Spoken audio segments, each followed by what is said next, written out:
Yo, what up? Happy New Year. Welcome back to Comic Book Movie Spoiler Reviews. I hope you're having a real good 2018.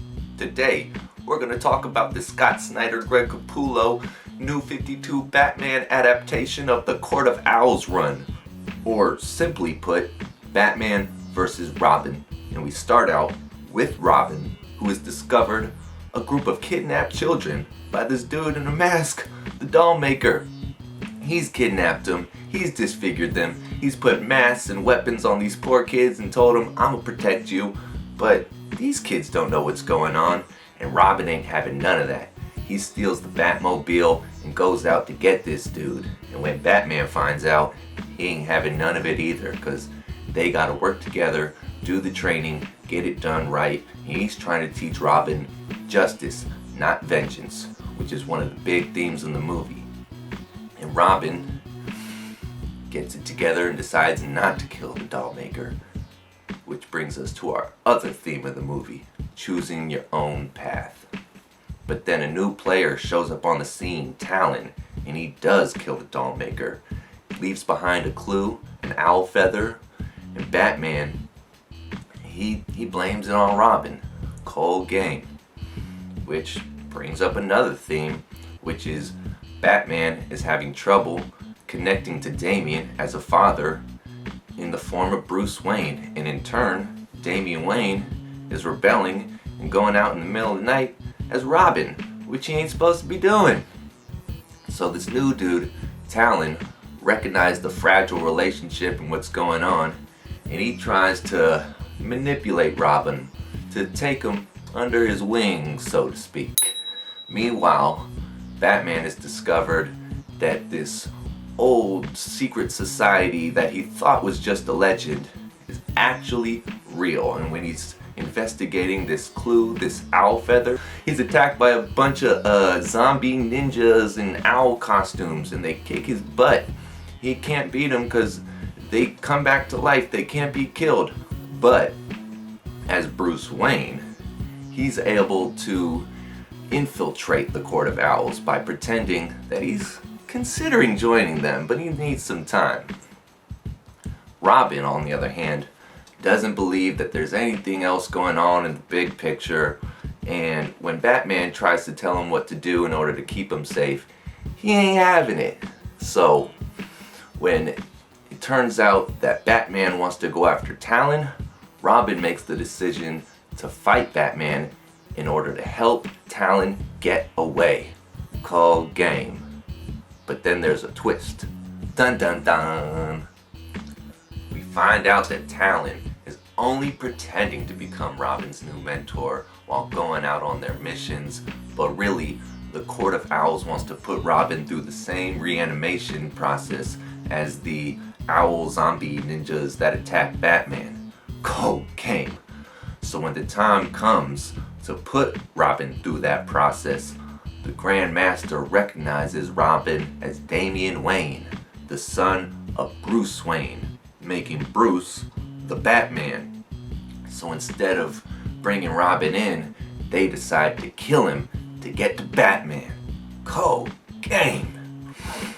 Talon, having a soft spot for the kid and seeing a bit of himself in him, decides to kill the Grand Master and all the court so that they continue to work together without the court and without Batman. But Robin refuses.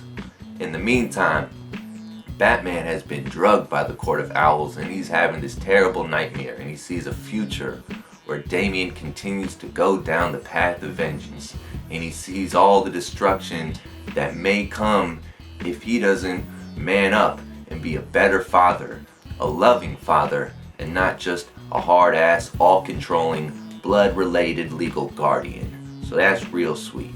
How touching. By the time Batman comes to, Talon and his evil army of reanimated owl ninjas is attacking Wayne Manor, and there's a big showdown between Batman, Nightwing, and even Alfred with the shotty. Blow! Robin ends up breaking free and saving Batman at the last minute, but Talon forces Robin to kill him by putting the blade through his own neck. Cold game. and Robin is so confused and traumatized by this whole situation that he still doesn't feel at home with his own father, Bruce, Batman. But being the loving father that he has now become, Batman's like, yo, I know just the place for you to go to, take care of some of your demons and to discover the man that you want to be, and I'm proud of your son, so glad you did it. And it's just a real sweet moment, and it's a good way to wrap up the movie. I like that it's not just about the fighting, it's about the relationship between a father and his son, and someone who's trying to come between that father and son. And at the same time, you have the juxtaposition of Nightwing, Dick Grayson, who is Batman's adopted son, and their much more functional relationship. It just gives you like a yin and a yang, all these different directions, and ultimately love overcomes all. So that's pretty dope. I thought it was a big step up from Son of Batman. They're doing a lot of cool things with this Damian Wayne character who kind of splits up the fans. On the one hand, he's a badass. On the other hand, he's a brat. But when you put him in these situations, he's really just a person who is burdened with heavy responsibility, and he's coming into his own self. He's becoming a man, even though he's only a boy. And so we get to see this, kid go through some things and grow. It's cool. So, DC's been killing it with these DVDs. This is one of my favorite. I always love to go back and watch it. If you haven't seen it, or you haven't seen it recently, I suggest you check it out. I've been Diesel Tom. This has been Comic Book Movie Spoiler Reviews. If you want to check out more of what I'm doing, you can follow me on Instagram at dr.rasqacho, at Twitter at RASQACHE ART, or if you want to see even more than that, you can check out my websites, RASQACHEArt.com and KalakaComic.com, where I got this guy, Kalaka. Oh boy, oh boy, oh boy. Yeah, I wrote a book. That's what's up. Check it out. That's the preview. You want to see more? I suggest you check out the website. I'ma get out of here. Peace.